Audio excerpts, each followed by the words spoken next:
Dark دیور and golden night, وہ سیاہ رنگ اور سنہری آنکھوں والے تھے۔ چیپٹر نمبر 3، تعارفی خلاصہ۔ یہ ایک سائنس فکشن کہانی ہے جسے رے ڈگلس براڈبری نے لکھا ہے۔ یہ کہانی ہمیں بتاتی ہے کہ اس وسیع کائنات میں صرف زمین ہی ایک ایسی جگہ ہے جو انسان کے لیے موزوں ہے۔ اس کے علاوہ انسان کہیں زندگی نہیں گزار سکتا۔ یہ کہانی ہمیں یہ درس بھی دیتی ہے کہ ہمیں اس زمین کو امن کا گہوارہ بنانا چاہیے، ہمیں جنگ و جدل سے اجتناب کرنا چاہیے۔ زمین پر نیوکلیئر وار چھڑ جاتی ہے۔ ایٹمی جنگ کے اثرات سے بچنے کے لیے لگ بھگ 1000 لوگ مریخ پر پناہ لیتے ہیں۔ ان لوگوں میں ہیری، اس کی بیوی کورا اور ان کے 3 بچے شامل ہیں۔ ان کا تعلق امریکہ کے شہر نیو یارک سے ہے۔ جو ہی ہیری مریخ پر قدم رکھتا ہے اسے احساس ہوتا ہے کہ انہوں نے زمین چھوڑ کر غلطی کی ہے، انہیں مریخ پر نہیں آنا چاہیے تھا۔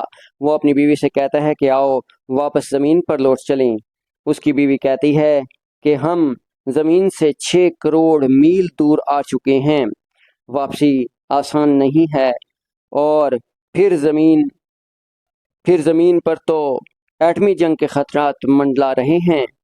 مریخ کا موسم انتہائی ناساز ہے، گرم ہوا شعلوں کی طرح لپک رہی ہے،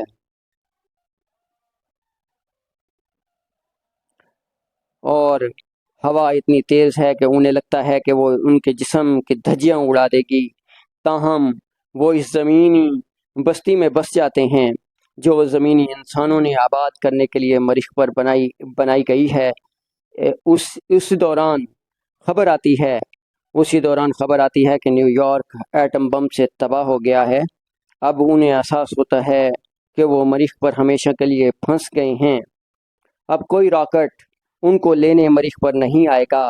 یہ خبر دینے باقی لوگوں کے پاس جاتا ہے اور ان سے کہتا ہے کہ وہ خود راکٹ بنائیں اور یہاں سے زمین کو لوٹ جائیں۔ مگر کوئی بھی ہیری کی بات نہیں مانتا۔ ہیری تنہا راکٹ بنانا شروع کر دیتا ہے۔ اس دوران ان کے رنگ سیاہ پڑنے لگتے ہیں اور آنکھیں پیلی ہونے لگتی ہیں۔ وہ اور بھی زیادہ خوفزدہ ہو جاتے ہیں۔ پھر یوں ہوتا ہے کہ یہ زمینی لوگ نہ صرف جسمانی طور پر تبدیل ہو جاتے ہیں بلکہ ان کی سوچ بھی بدل جاتی ہے۔ جسمانی طور پر ان کے رنگ کالے ہو جاتے ہیں، آنکھیں پیلی ہو جاتی ہیں، وہ سماٹ اور قدآور ہو جاتے ہیں۔ ہیری ایسے دکھائی دیتا ہے جیسے کہ اس کا بڑا بیٹا، اور کورا ایسے دکھائی دیتی ہے جیسا کہ اس کی بڑی بیٹی۔ اس کے ساتھ ساتھ ان کی سوچ بھی بدل جاتی ہے۔ ہیری جو پہلے مریخ کی غذا تک کھانے کو تیار نہ تھا، اب زمین اور زمینی بستی سے نفرت کرتا ہے۔ وہ تمام لوگ اپنی زمینی بستی چھوڑ کر پہاڑوں میں آباد ہو جاتے ہیں۔ 5 سال بعد ایک راکٹ زمین سے مریخ پر اترتا ہے۔ اس میں سپاہی سوار ہیں۔ وہ اعلان کرتے ہیں کہ انہوں نے زمین پر جنگ جیت لی ہے، مگر جب وہ بستی میں جاتے ہیں تو پوری بستی خالی پڑی ہے۔ انہیں راکٹ کا ایک فریم دکھائی دیتا ہے جسے ہیری نے کبھی بنایا تھا، مگر اب وہ زنگ آلود ہو چکا ہے۔ یہ سپاہی حیران ہو جاتے ہیں کہ ان کے اپنے زمینی لوگ کہاں گئے۔ اپنے لوگوں کو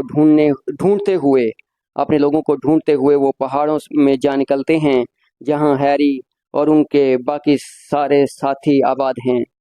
سپاہی ان کو پہچان نہیں پاتے کیونکہ ہیری اور ان کے ساتھی مکمل طور پر تبدیل ہو چکے ہیں۔ ہیری اور اس کے ساتھی بھی سپاہیوں کو نہیں بتاتے کہ وہ زمینی لوگ ہیں جنہیں وہ تلاش کر رہے ہیں۔ اس کی 2 وجوہات ہو سکتی ہیں۔ ایک تو یہ کہ وہ اب بالکل مریخی بن چکے ہیں، ان کی جسمانی حیت زمینی لوگوں والی نہیں رہی، اور ویسے بھی اب وہ زمین سے اور زمینی لوگوں سے نفرت کرتے ہیں۔